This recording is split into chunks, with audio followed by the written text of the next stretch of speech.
और वो स्माइल कर रहे हैं तो आप स्माइल बैक करिए। मेरा तो यही ट्रिक था।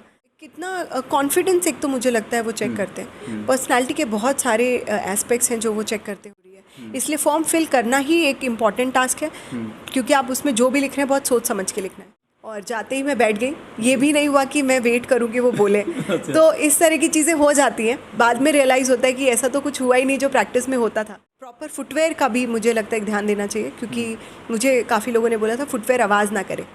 कि मैं एक इंसिडेंट बताऊं कि उनकी साड़ी चेयर में फंस गई थी। तो जब वो उठ के जा रहे थे, तो वो जो भी कैंडिडेट थे, तो शी वाज लाइक थोड़ी और नर्वस हो गई वो। देश भर में हर साल जो लाखों बच्चे यूपीएससी की परीक्षा में बैठते हैं, एक उसमें सबसे बड़ी बैरियर ये रहता है कि जो बच्चे इंटरव्यू को फेस करते हैं उसमें उनके सामने बड़ी चुनौतियाँ होती हैं कि इंटरव्यू जब हम देने जाएंगे तो कैसे कपड़े पहन के जाएं, कैसे अंदर जाएं, कैसे वहाँ बैठें, कैसे आत्मविश्वास उनको दिखाएं। उस बारे में आज हमारे साथ बातचीत करने के लिए हैं आईपीएस नेहा जैन, जिनका यूपीएससी की परीक्षा में 152वां रैंक आया था। तो इनसे पूछते हैं कि इनका जो इंटरव्यू किस तरह से फेस हुआ था और किस किस तरह से बच्चों को इंटरव्यू की तैयारी करनी चाहिए। नेहा जी नमस्कार। नमस्ते। तो ये बताइए कि जैसे ना एक सबसे बड़ा सवाल ये रहता है कि जब यूपीएससी की परीक्षा में इंटरव्यू होता है और जब कमरे के बाहर बैठे होते हो आप, और तब ये होना होता है कि अब मेरा नंबर आने वाला है, कैसी धड़कन उसमें आपके पास कैसी धक धक हो रही थी? सर मेरे लिए थोड़ा सा और ज़्यादा स्ट्रेंज हो गया था, क्योंकि पूरे दिन का लास्ट इंटरव्यू नंबर मेरा ही था। तो उस दिन की सबसे लास्ट कैंडिडेट थी मैं अंदर जाने वाली। वो भी थक गए होंगे आप तो भी बैठे मैं बिल्कुल ही 5 घंटे वहाँ थक गई थी बैठे बैठे। सबका नंबर आ चुका था, मैं आखिरी बची थी।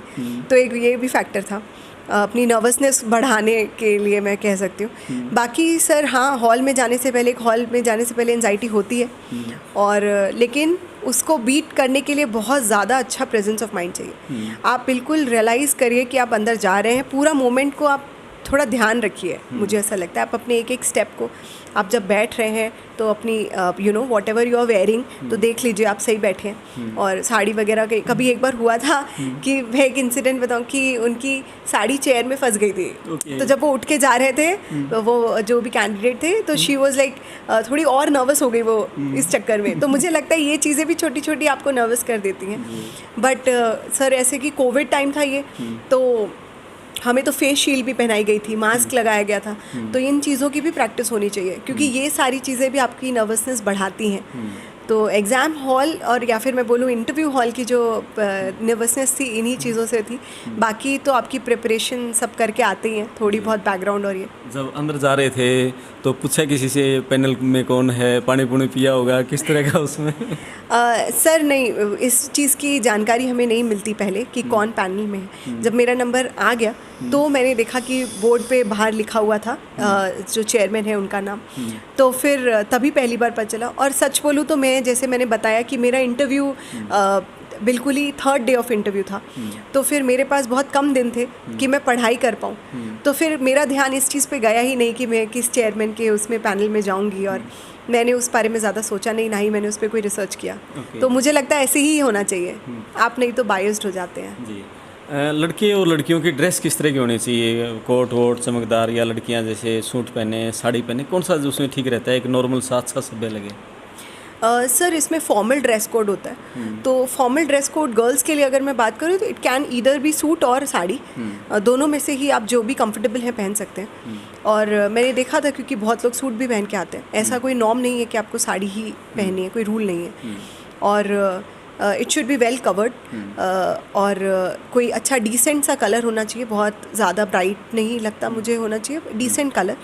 और प्रॉपर फुटवेयर का भी मुझे लगता है ध्यान देना चाहिए, क्योंकि मुझे काफ़ी लोगों ने बोला था फुटवेयर आवाज़ ना करे। तो दोस्त चीज़ ध्यान देना। और अपने हेयर्स वगैरह जैसे नीटली पोनी करना, और ये सब गर्ल्स के लिए।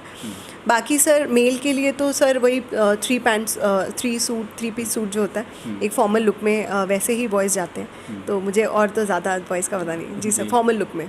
तो जैसे आपने एंट्री की अंदर रूम में, तो उसमें कितने मेंबर थे और कैसे आप अंदर एंट्री की बैठे? वो अंदर की बॉडी लैंग्वेज, अंदर एंट्री करना, फिर पूछना मैकविन सर, कुर्सी पे बैठना, वो थोड़ा माहौल बताइए किस तरह से, जो बच्चे सुन रहे हैं। जी, तो सर मेरे लिए ऐसा था कि इंटरव्यू में चेयरमैन थे और 4 मेंबर्स थे। और जब मैं घुसी अंदर तो ऐसा हुआ था कि जब हम प्रैक्टिस मॉक इंटरव्यू देते हैं तो वॉक करके थोड़ी दूर चेयर तक जाना होता है। तो मुझे वही माइंडसेट था कि थोड़ा वॉक करेंगे, चेयर सामने रखी होगी, दे विल से कि सिट और विल सिट। बट बिल्कुल ही ऐसा हुआ नहीं। मैं जैसे ही गई तो कोरोना के चक्कर में उन्होंने क्या किया था, बहुत ज़्यादा डिस्टेंस पे बैठे हुए थे। तो ऐसे बिल्कुल रूम में फैल के 4-5 लोग थे, तो मेरे को बिल्कुल गर्दन ऐसे चारों तरफ घुमानी पड़ी कि कौन कौन कहाँ बैठा है। दे वर सिटिंग वेरी फार फार, और सीट बिल्कुल ही गेट से लगते हुए लगी हुई थी चेयर, और जाते ही मैं बैठ गई। ये भी नहीं हुआ कि मैं वेट करूँ कि वो बोले। तो इस तरह की चीज़ें हो जाती हैं। बाद में रियलाइज़ होता है कि ऐसा तो कुछ हुआ ही नहीं जो प्रैक्टिस में होता था। तो वो चीज़ थी सर। पूछा भी नहीं कैन आई सिट? ऐसा कैन आई सिट का मौका ही नहीं मिला। जी सर। तो उस समय जैसे अंदर कई बार वो मतलब माहौल बड़ा उस तरह का होता है, और बच्चा भी डरा हुआ रहता है जो परीक्षा देने जाता है। पानी वानी उसमें रहता है, मिलता है, पानी पीना हो तो पीना चाहिए, नहीं पीना चाहिए, किस तरह का कैसे करें अंदर वो अपने आप का वो डर है, वो डर कैसे निकालें अंदर? अंदर मुझे लगता है कि वो भी एक इंसान है, आप भी एक इंसान है, तो उनसे थोड़ा कनेक्ट करिए, और वो स्माइल करें तो आप स्माइल बैक करिए। मेरा तो यही ट्रिक था। तो जैसे चेयर सर ने मुझे बोला, तो चेयर सर के फर्स्ट क्वेश्चन से मैं थोड़ी घबराई थी, और लेकिन वो भी थोड़ा चिल करने की कोशिश करते हैं। मतलब उन्होंने मुझसे डायरेक्टली फर्स्ट क्वेश्चन यूँ ही नहीं पूछा कि कोई स्टैटिक, उन्होंने पूछा कि आपने जॉब क्यों छोड़ी, इस तरह के सवाल से शुरू किया। तो ये आपको थोड़ा सा रिलैक्स कर देता है इस तरह का क्वेश्चन। और फिर उन्होंने मुझसे टेक्निकल पे गए कि इंटरनेशनल रिलेशंस ऑफ इंडिया और बाकी चीज़ें पूछना शुरू किया। तो वो भी ट्राई करते हैं कि आप आए हैं, बैठे हैं, तो 2 मिनट उनको बिल्कुल 30 सेकेंड्स या 1 मिनट रिलैक्स करते हैं वो आपको। कुछ सर तो ऐसे भी हैं जो पूछते हैं आपने नाश्ते में क्या खाया, आपका दिन कैसा है, आप यहाँ कैसे आए। वो इसलिए क्योंकि बस आप थोड़ा रिलैक्स हो जाएं। और हर मेंबर स्माइल करता है। कुछ मेंबर्स जानबूझ के स्माइल नहीं भी करते, कुछ मेंबर्स अपने फ़ोन में देखने लग जाएंगे आप आंसर दोगे तो उस तरह का माहौल भी हो जाता है कभी कभी। लेकिन आपको बहुत ही एकदम जैसा आपने सोचा है वैसे ही आंसर्स दीजिए, और स्माइल करना ज़रूरी है मुझे लगता है। Do not feel like a robot कि आप बस आंसर दे के आ गए। सो क्वेश्चनिंग के बारे में बताओ कि किस तरह क्वेश्चन हुए थे? सर मेरा पहला क्वेश्चन तो वही जैसे मैंने बताया कि आप मेरा फॉर्म पढ़ते पढ़ते उन्होंने बोला कि आपने अच्छा जॉब छोड़ दी थी ये पढ़ाई करते करते। तो मेरा जवाब था हाँ, इससे ज़्यादा मैं उससे बोलती, बट उन्होंने अपना क्वेश्चन बदल लिया। तो उसके बाद उन्होंने मुझसे जो एक तरह से फर्स्ट क्वेश्चन मान सकते हैं कि what is act east policy of India. फिर why did India shift from act east policy look east policy से एक्ट ईस्ट पे क्यों आई India. So that was the question. It was quite a tricky. मेरे को ऐसा था कि 1 पॉइंट 2 पॉइंट के बाद मैं रुक गई। तो ऐसा हो जाता है, शुरू के क्वेश्चन थोड़े टफ हो जाए तो आप नर्वस हो जाते हैं। तो जैसे इसमें कहते हैं कि बड़ा आपका इंटरेस्ट से लेकर आपका घर का खान पान, आपका किस चीज़ का इंटरेस्ट है, तो वो सारी चीज़ें देनी होती हैं। आपका इंटरेस्ट उसमें क्या था, उससे संबंधित सवाल भी पूछे? जी पूछे थे। इनफैक्ट मेरा आधे से ज़्यादा इंटरव्यू उसी पे ही था। मैंने उस तरह का रोचक बताइए।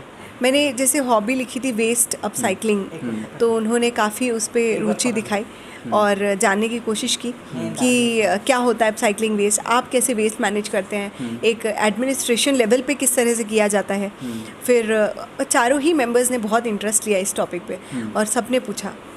चारों मेंबर्स ने मुझसे वेस्ट से रिलेटेड क्वेश्चन पूछे। एक सर ने पूछा वेस्ट टू वेल्थ से रिलेटेड, गवर्नमेंट की पॉलिसी से वेस्ट मैनेजमेंट में रिलेशन, और फीमेल थी उन्होंने मेंस्ट्रुअल वेस्ट के बारे में पूछा।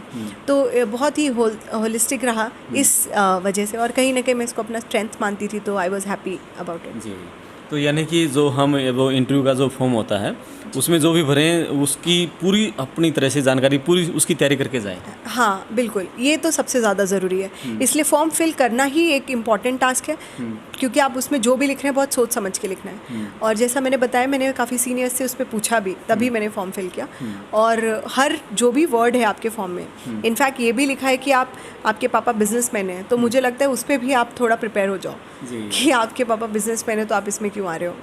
कुछ चीज़ें, आपकी मम्मी हाउसवाइफ है, तो आपको क्या लगता है विमेन आजकल होम मेकर हाउसवाइफ रोल, मतलब कुछ भी उस तरीके के सवाल भी आ सकता है। जैसे मेरे पापा का नाम प्रेमचंद जैन है, तो मुझे तो कुछ सीनियर्स ने बोला कि आप मुंशी प्रेमचंद भी पढ़ लो। तो कहा गया कि आप फॉर्म के हर वर्ड से बहुत ज़्यादा वो रहो। मैं बर्थ प्लेस, डिस्ट्रिक्ट, अपना स्टेट, अपनी पढ़ाई से रिलेटेड, जॉब से रिलेटेड, मुझसे जॉब से भी क्वेश्चंस आए, तो वो सारी चीज़ों को बहुत अच्छे से पढ़ना होता है। यानी कि इंटरव्यू में कोर्स का कुछ नहीं होता, जो बच्चे डरे रहते हैं उसमें तो बस उसका ये है कि एज ए एडमिनिस्ट्रेटर ये किस तरह का रहेगा, यही देखना होता है उनको। हाँ, एक कितना कॉन्फिडेंस एक तो मुझे लगता है वो चेक करते हैं। पर्सनालिटी के बहुत सारे एस्पेक्ट्स हैं जो वो चेक करते होंगे। मैं हर चीज़ तो मैं भी नहीं जानती क्या, क्योंकि बाकी कोर्स से भी रिलेटेड होते हैं, क्योंकि आप यही सब यूपीएससी में पढ़ भी रहे हैं। अगर उन्होंने मुझसे इंटरनेशनल रिलेशंस पूछा या इंडियन इकोनॉमी के बारे में पूछा तो वो सब मैंने पढ़ा है अपने पढ़ाई के दौरान, तो वो part and parcel of that. Plus current affairs एक इम्पॉर्टेंट एस्पेक्ट हो जाता है जिसको वो पूछते हैं। और एक ये कहते हैं कि जब हम इंटरव्यू के जब फेस कर रहे होते हैं तो सारे पैनलिस्ट की आंखों से आंखें मतलब हमें मिला के रखनी चाहिए ताकि कॉन्फिडेंस नज़र आए।